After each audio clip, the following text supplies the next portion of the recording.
Hi, I'm Tina Harlow with Guiding Bright and also with Gifted Development Center. And I am here with Curtis Madigan, who is the founder of Sound Formation. Hi, Curtis. Hi, Tina. All right. Why don't you just tell us a little bit about Sound Formation? What is it? Sound Formation is a music education company that I founded. We're based in Denver. And I started my company after studying guitar performance at Berklee College of Music. I had been practicing a lot as a kid growing up and performing all the time. And I was looking for how to take my playing to the next level. I was actually looking for rhythm, specifically development, and I couldn't find it. And I studied with a lot of amazing teachers, but no one that was able to help me in that regard. So I'm kind of also telling my story here. Go for it. Let's hear your story. That's great. I want to hear how you even got into all of this. Yeah. So Sound Formation, I can't talk about my company until I tell you the history because Okay, go for it. I was born. So after graduating from Berklee, I was contemplating why I felt like I didn't understand music fully, and I knew that really high-level musicians that I went to school with also felt this way. So most people know Berklee these days, but Berklee College of Music in Boston, the level of musicianship is incredibly high. I have classmates that, beat Justin Bieber at the Grammys and, went straight into Demi Lovato's band and, lots of very, very successful people. So, but I know that even people who are at this super high level had a gap in their understanding, or they have a gap in their understanding of music, right? Yeah. And so I started to contemplate, what is this gap? And this was after I had started spending time doing yoga, meditation, internal martial arts, and kung fu and some other types of martial arts. But I went back to music, and when I went back to music, what I slowly started to intuit and develop with that cultivation that I had developed was, okay, rhythm is this massive missing piece in music education currently. Massive, massive missing piece. Mm-hmm. To me, there's two parts of music. You have rhythm and you have tone. Tonality is where we have notes, tone is where we have scales, arpeggios, harmony, everything that people think about when they think about music. Mm-hmm. But groove and all the various aspects of rhythm are usually not understood in our Western tradition at all. Mm-hmm. It's basically not there. And unless you're like we've lost our groove, pretty much. We have. Yeah, we have a culture that literally doesn't have a groove. Right? Yeah, right? Yeah. So the only times we hear about it are like in a football game or something, we're like, oh wow, he's really found his rhythm, right? You'll hear it talk about that. Yeah. Or watching a really good tennis match and you're like, yep, he's locked in the groove, you can see it. But we don't really understand it. Everyone always is coming up to me saying, oh, can you fix my dancing problems and all these other things, right?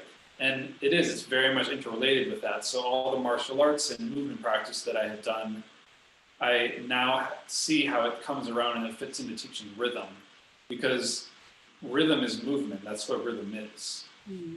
It's movement through space.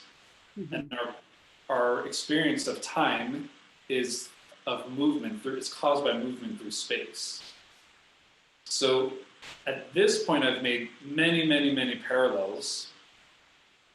But when I first started, I was going, okay, I have a problem. I don't know. I know that my rhythm isn't as good as it could be. I want to fix it. Didn't know how. Ended up creating the whole theory of rhythm. And that's when I started my company, Sound Formation, and started creating a bunch of different programs within my company. So Sound Formation is a music education company. I first started after school hand percussion classes so that elementary age kids can learn this on hand percussion. And the cool thing is that if you understand rhythm theory on hand percussion, it transfers over to any other instrument. Just like if you study music theory with harmony and scales, if I know a chord on the guitar, I know it's in an A minor chord is A, C, and E. Then I go to the piano and I play A, C, and I know there's that same chord. So it transfers. The same thing with groove. If I can do this on the guitar, da da da da da da da da, go to piano, da da da da da, play trombone, ba da da ba da da, it all transfers over. So that's maybe a piece that we're missing is education is so much about going straight to the various instruments without first getting that rhythm piece down. Is that yes. part of the problem? I would say that one of the biggest challenges that is in the current music education paradigm is that you're trying to conquer the instrument, but without the feel. Going, okay, oh, wow. You got to use these fingers. These are the right keys. This is how you read.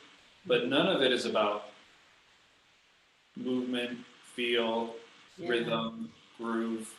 So what I've done is I've made it much more internal. I created the sound formation method. Within that, there's a theory of rhythm. Within that, there's a lot of specialized ear training things, so you can just hear things and play it. There's a lot that's addressing the neurological level and how to think about music that translates into a certain sound. So when I'm working with students, it's much more than, okay, we're doing this little exercise. It's addressing the actual human being and what's happening endogenously in them first and foremost. Wow, it's like a whole experience. It's not just teaching music like we would think. I mean, it is like actually having them interact with the music and experience the music. Correct. Sounds like that's what you're saying. Correct. Yeah, most of the time we're very exoterically focused on the instrument and the execution on the instrument, right? Everything that's happening on the instrument. Yeah. Not the whole chain that's created. Yeah. I call this the first instrument, and your instrument, whether it's the guitar or whatever, that's your second instrument. Nice. That's great. Okay, so I've talked with you, and you're gifted. I mean, there's no question about that. What was your experience like growing up? Like, was music a natural thing for you? Like, tell us a little bit about your experience growing up as a gifted individual. Yeah, so I just felt different more than anything. I felt radically different from my family. Not horribly different from my friends, because I had friends that were interested in music and sports, and that was a big passion of mine. But I just felt different. Yeah, so, music didn't feel like a natural thing, and I loved it and was passionate about it. But for me, it was always like I had a discipline as a kid. I felt like I came in with a intensity, right? I was a very, very intense kid. People have called me intense my entire life. My teachers didn't really get me as a kid. I was a gifted kid, but I wasn't like a straight A achieving, like left brain gifted kid. I was a right brain creative, divergent thinker, forge your own path sort of gifted kid, which is what I've done. I've forged my own path. So for me, I felt like I had a discipline, and that's how I got really good at music. It wasn't, I didn't feel like I came naturally, because people would always say like, oh, you've been blessed with this amazing ability. And I'm thinking, it's like, this is sweat. This is just sweat equity you're looking at. Yeah. And what's the math piece? Like the math, talk a little bit about the integration of math and music and how you pull that together. So this is really fascinating. Early on, I was developing the rhythm compass, and the rhythm compass is a geometric visualization system for understanding the nature of rhythm. So you see rhythm as cycles, and you can see the beats connected, and they form geometric shapes. But it also has to do with the physicality of the nature of timing and the way we experience time. So a lot of scientific studies show how rhythm is perceived with a motor system, okay? And that means that it's perceived through the same system that perceives space like proprioceptive system, vestibular system, efferent nervous system, motor cortex. But so I'm losing the thread. The thread was that, the math in it. So the math is really interesting, because the definition of math is a science of quantity, numbers, and space.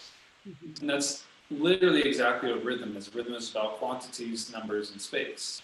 Mm-hmm. And so as I've been developing it, I realized very quickly early on, I had a conversation with another educator, and she was seeing how I made mathematic parallels, and she's going, I think you can actually incorporate more into your system, and that would really help you to get your system out there for people to understand it. Mm-hmm. And it was a big revelation at the time, and it really resonated with me. And since then, I've actually actively gone out and looked at what math is being taught at every grade level, Mm-hmm. and where does it fit in naturally in learning rhythm. And what I've seen is that it's actually easier. It's actually easier to use math.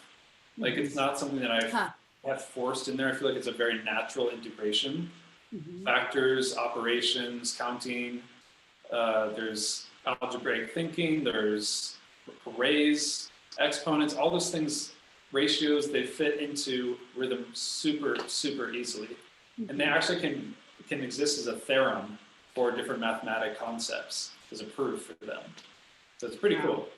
It does sound really cool. And you're talking about shapes and all, you're talking about so many different pieces. And when you brought up the proprioceptive stimulation and all that, I'm thinking of the sensory pieces as well, that this also stimulates, like those kind of sensory kind of needs that we have, I guess. Mm-hmm. But I was also thinking about the visual-spatial piece. Like, can you talk about that? Is this a good method specifically for people who are highly visual-spatial? Yes, definitely. Yeah, so the rhythm compass is a visual-spatial system. That's what it is.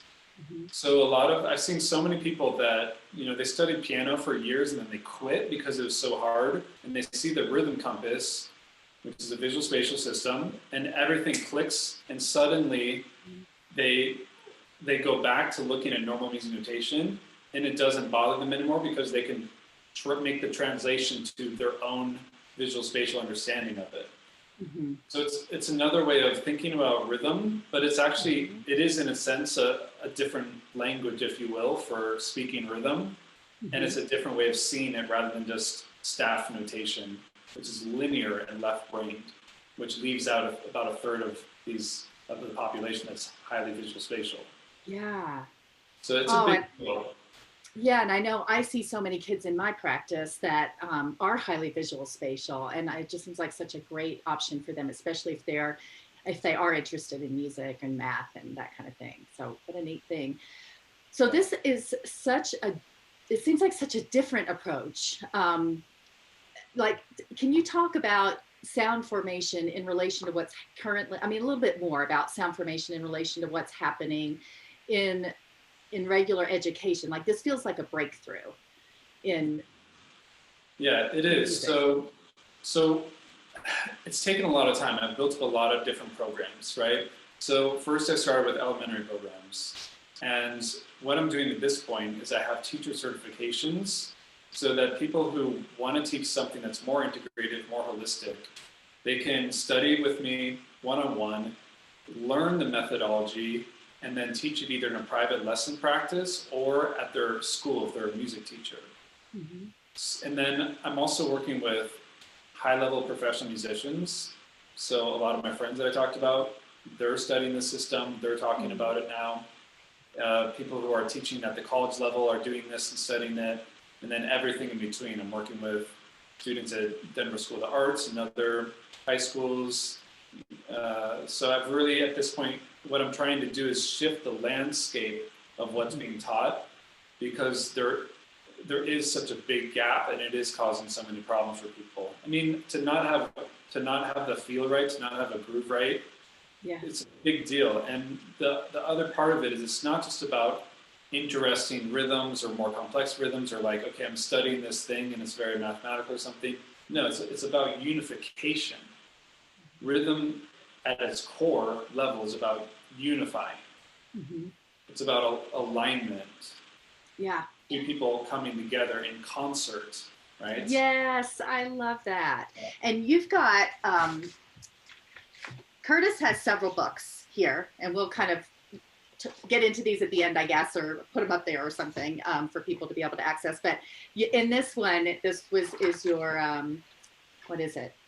Level 4, page 5, you said that it simplifies the mental work being done, freeing the attention for deeper engagement and ability to connect to other musicians. And exactly what you're talking about, that connection piece. I love that. It goes way beyond just teaching an instrument. Yeah, so when we're working with students, the biggest thing we're emphasizing is cohesion. Yeah. Or coherence, you could call it. Yeah. And that goes both in music execution, but also in the way people are listening. Because people tend to listen very isolatedly, right? They listen to themselves and they listen peripherally to other people. And so there's things that are built into the method of teaching people how to listen in a unified way too. You're balancing your hearing. And, wow. And I will say so many of these things it's been really interesting for me because I've been certifying Dr. Gisberg, who teaches at CU Denver. She is in the neurobiology field there. And so I'll be sharing things with her about the method, and she'll go, oh, Curtis, we call that neural priming. There's clinical research behind that. Oh, you're doing this. This is this specific type of movement that we've studied over and over, that we've documented that works. So right now is one of the exciting things for me is I'm actually getting scientific studies going behind the method. And some it's like what you organically knew and have created actually has science that goes with it, but it just came from your heart, basically, that you just knew that this made sense. Yeah, I created the method from scratch. Yeah. I didn't do this when I was doing my method. It came from here. So it came from the inside out, right? And yeah, because of that, because I used my own faculties and I use my intuition and I use my skills of abstract reasoning, I've been able to create something that's hitting in many different layers simultaneously, which is a very gifted sort of thing, which is, one of the reasons why I want to do this interview is because I've worked with so many people at this point, and I thought everyone would get my method the way that I understood it.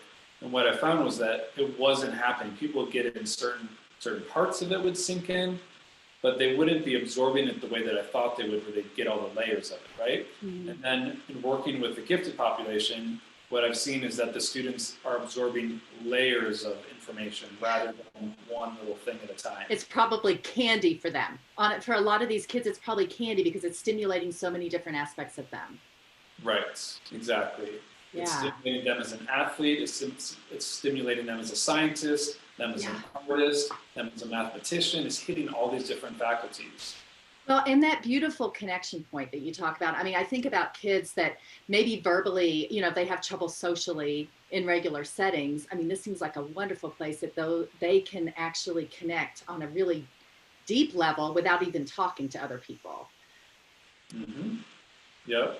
Yeah, so it is. It's something that is emphasizing their own creative faculties, their own creative potentiality. And that's something I'm very much into is bringing out their innate potential. Yes, absolutely. Okay, so I know I'm talking with teachers right now, just with the kids that I work with, and they're fried and they're burnout, and we're in the middle of all this craziness and stuff. And so, what would be the benefit to teachers in this time when everything feels a little like crazy? What would be the benefit of them taking on this method and incorporating it? Yeah, I would say, my intention is to support teachers first and foremost. So it shouldn't feel like, oh, I have to take on this whole new thing and learn shift my whole paradigm of all my training, because this is their life, this is their career, and they've worked really hard to get where they're at, right? So rather than looking at it as a threatening way of how would I fit this in when I have so much going on already, is just think about this is something that can add to what I'm doing and help support what I'm doing. And one, help me to address kids that are troublesome kids, right? For instance, perhaps 2E learners that are much more just creative types that can visualize really well, and you don't really have a way to support them. or kids that are super hyperactive and they need something that engages them on more levels, right?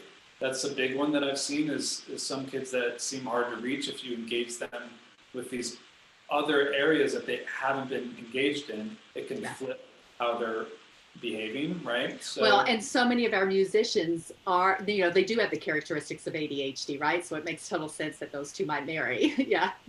Yep, for sure.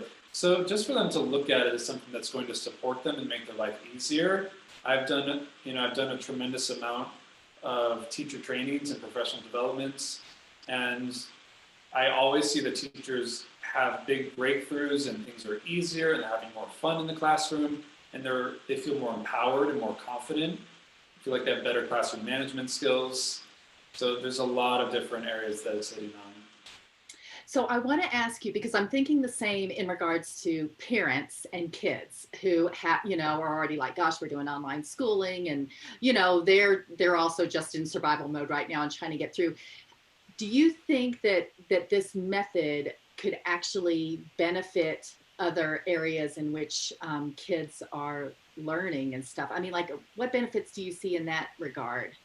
Just if a child was learning at home, for example. So I've seen that the movement things enhance athleticism. I know that's an unexpected answer, but I'm coming from this as an athlete and someone who's extremely passionate about movement and movement mechanics. And there's a lot in the system that's about how you approach the instrument and how you're articulating on your instrument and types of movement that help you to embody great musical feel. So that's one. I would say reinforcing what they're doing in their math, their math class or whatever math they're learning. There's a lot around that. I loved math growing up, and I did a lot of mental math just on my own. I was talking to my mom, and I was saying, did you know, when I was like 4 or 5, I would be doing mental math constantly, like during car rides and things. It's like, I didn't know that. Yep, I was doing mental math. Yeah, and I actually talk to kids that are doing the same. Even looking at their clock, they're calculating things. That's a really common one. I had a little girl that I was working with, and just that part of it alone, it was just like it just made her day. Like she can do math and music at the same time. It was like the coolest thing ever. We literally took all of her times tables and we turned them into groups. And she was having the time of her life. That's awesome. Yeah. That's awesome. So if a child is learning from you, kind of directly, I guess, like how often do you usually meet with them? What does that look like? So most of my time these days is on certifying and training teachers and then doing different speaking engagements. So, right now I'm doing a lot of talks for different music teacher groups. I'll do special mentorships, like I'm doing a year-long mentorship for the GT students at Denver School of Arts, where we're doing arts and math integration. Nice. So that's for dance, dance, it's for video, it's for art, painters and creative writers. Yeah. So I'm doing more of those sort of things. And then the people who are on my staff are the ones who would do a one-on-one lesson, which would be very typical, like a private lesson where you're doing a half an hour once a week or 45 minutes or an hour once a week. Okay. All right. I just needed to get a visual of what that looks like. For parents who are wanting to look into this, the best thing to do is to reach out through my website and book a lesson with one of my teachers for one-on-one. There's also all the books that you mentioned are on my website, and that's also a great resource for them. We also do have some online enrichment classes too that are in the after-school slot. So you can be anywhere right now to do those because they're online. Yeah, I know. That's the beauty of these times. Yeah. That's something to take advantage of right now for sure. Yeah. That we're doing those as well. Yeah. Great. Is there anything else that you feel like you want to share? I mean, this is just rich information and a great, what a wonderful opportunity for so many kids who think differently and are going to be stimulated in this way. Yeah, I think it's really important. I think it's very important, for parents who are trying to, get their kid the next thing that they need, so to speak. Yeah. This can fill a big part of that because it is addressing so many different facets at the same time. It's just it's a really nice resource. But I would say go to my website. There's a lot that's on there in terms of you can preview things. There's books, there's videos of me talking and showing the concepts. So that's what I'd say is to check that out if they're interested. That's awesome. That's great. Okay, so what is your website? Give us the info. How do they actually reach you? Yep, so it's soundformationmusic.com. Okay, soundformationmusic.com. All right. Curtis, this is great. This is a wonderful resource. I am super excited myself for my my young clients to be able to have this opportunity. And I wanted to do this with you because I so believe in your work. I so believe in this method. And I just think you're changing the world. You're changing how we do education and how we experience and interact with music. And that is a beautiful thing. So thank you so much for being here.